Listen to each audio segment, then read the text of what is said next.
Hey guys, Guilty Gear Strive 2.0 is right around the corner, and Arcsys just dropped the Jam Kudobari trailer starter guide, and I am just ecstatic, over the moon. She's honestly the first character that I really sat down and learned to play, because like of the characters in that game, she's like the easiest to pick up. So I'm interested in seeing the changes that they've put to her, how good she is now as compared to what she was before, and really just down to take all this information and look at it as a brochure to the character and utilize the information I'm getting to form a beginner's guide for her once I've had some more time to play with her.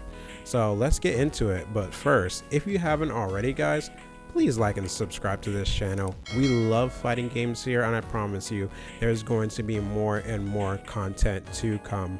Let's put the C and the FGC together. Asanagi no Kokyuu. It's a down input. I think it's interesting that you can hold down the button to get all of your cards at once by just making the move longer.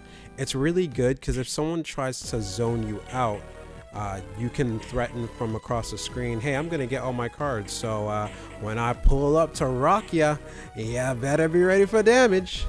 I also am interested in knowing if there will be a hierarchy to Gem's cards like there were in the previous games, and plus R, you would prioritize her leaping kick, that's this Ryujin, over the other moves because it offered combo potential.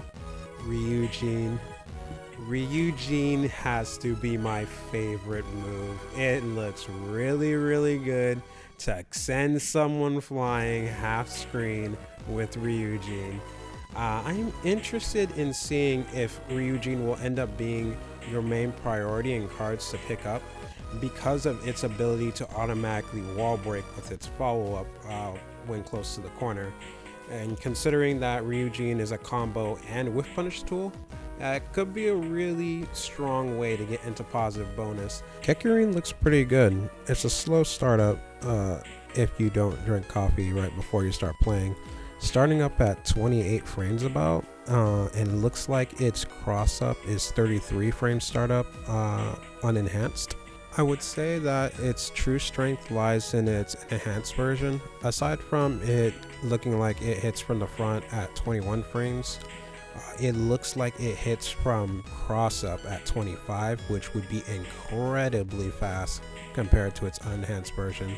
And more than anything, its cross up version on both versions offers combo after hitting, so that is just good damage.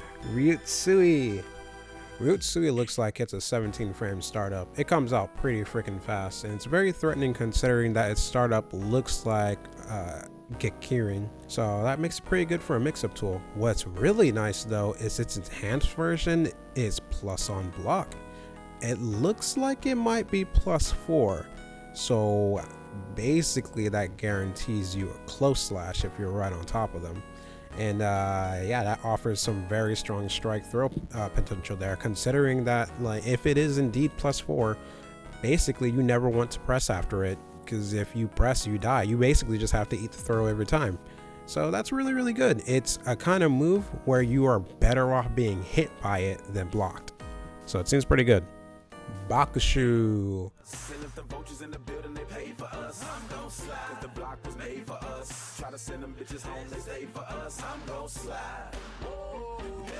Damn, that's good.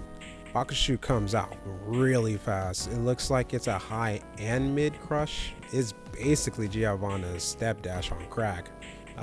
Very strong mobility tool.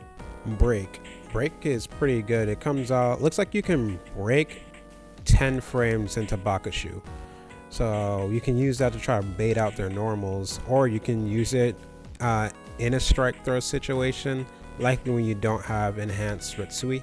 So it's pretty good. Hyappo Shinshou. Puffball if you're cultured. Huge special. Puffball got nerfed. It's negative on block now. It used to be like +1 in pretty much everything. It used to be stupid. So it went from a stupid threat to stupid threat that can be messed up. Basically, now because it's slightly negative, if you're in their face after landing it, they can follow up and punish you for it. However, if it's spaced at all, you will basically be safe because there's nothing that they can do to punish it because it's such a gigantic normal. Basically, you want to make sure you're spacing this. But I'm interested in seeing what properties the move will have on counter hit. On counter hit in the previous games, it basically used to either wall stick or wall bounce characters, giving you combo. So it looks like when they're hit by it, they're still set into a spinning state. So it will be really good as a option to cancel from Roman cancel. But so it definitely should still be represented. At worst case scenario, will still be a good combo tool.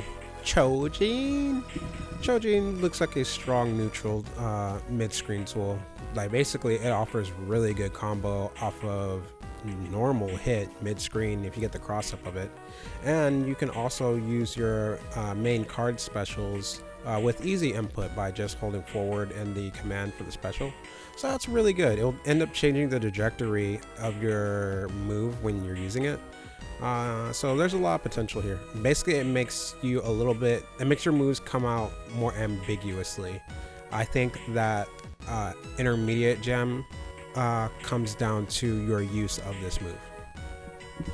Hochifu, or parry. Its input has been changed. It's gone from neutral back forward input into a quarter circle forward input with P. That makes it easier for me to get it out, I'm not gonna lie. It puts you in a stance to parry, so you might be in the counter hit state if you miss, so I'm not sure about that. But if you land it, you get really good recovery on it. This is a very strong tool, and I think you should definitely use this to make people think hard about how they run their offense on you. Goushao, invincible on startup. It's a very good get off me tool, but I think it's important to keep in mind that it will likely be better to take the frame advantage off of parry and going into a combo or throw and Roman canceling from that, rather than always assuming to go into Goushao. Choukyaku Kouryumon, H super. Classic overdrive input will break the wall half screen, which is pretty cool. There's a meter penalty now whenever using tension to break the wall. So the importance of this might change because of that. However, it is invincible on startup, so it's still a good reversal.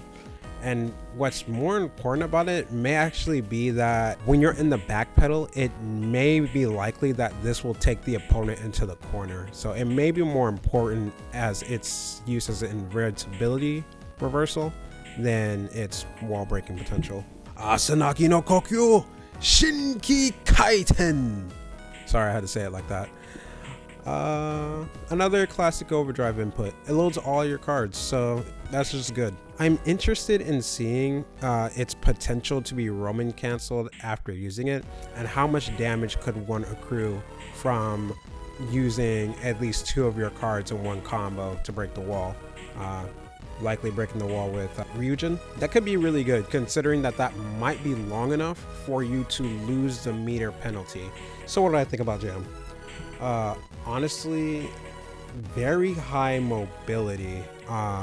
She has lots of ways to get around normals, and when she's finally in your face, she has a lot, just a plethora of options to mix you up with, while still being able to do strike throw as well as Giovanna or Soul.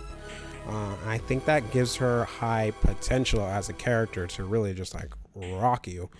Her normals are a bit short range. I'd noticed in the gameplay videos that they've done that people are missing that elbow strike that she's doing, which I'm assuming is her 6H. So you will have to be very conscientious of how close you are to your opponent when you're trying to use your combo strings. But all in all, a rushdown character with high mix-up like that is very threatening and strong. I guess it comes down to her defense values. Typically, she's like a level 3 guts character with relatively tankiness. So if she's like not dying in a couple of hits and has a good amount of chance to throw herself at you and like really just do damage. This character shows herself to be the pull up and frickin' murder ya kind of character. So yeah, gonna jam definitely looks like the kind of character to just pull up and rock your shit. So let's see how it goes. I'm very excited, can't wait for her to come out, and stay tuned everybody for more Guilty Gear Strive.